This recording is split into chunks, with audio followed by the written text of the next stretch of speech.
Oh, good morning, good morning. Ayan, naglalakad na naman po ang inyong kadayan.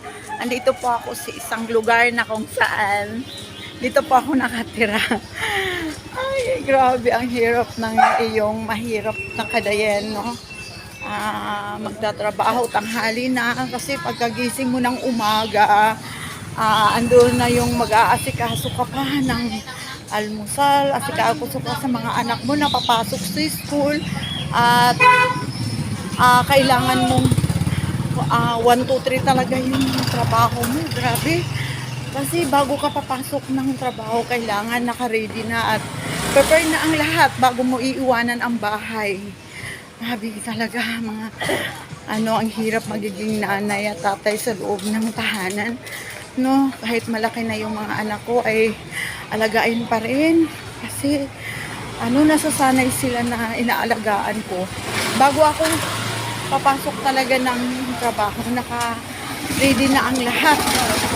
No, ito nga, habol-habol ang oras bago po ako papasok ng trabaho at anong oras na naman ako makaka-uwi ng bahay nito. Ay, nasasakay na po ako ng tricycle. Wow. Ayan na. Dito po ako sa susunod na ay, opya.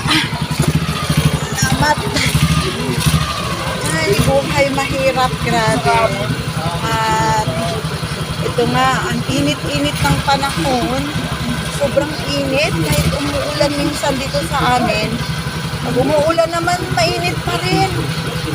Kahit na nababagsak na yung ulan, matutuwa ka kasi umuulan at malamig-lamig na ang panahon. Kaso nga hindi, mas lalong mainit. Lalo na kung gabi. Siyempre, ang electric fan po namin is dalawa lang. Isa doon sa sala, isa doon sa kwarto. Pinag-aagawan pa namin ang mga anak ko. Kaya, grabe. Laban lang at kahit mahirap, laban lang. Kaya ito na, at aalis na po kami. Ayan na, tricycle.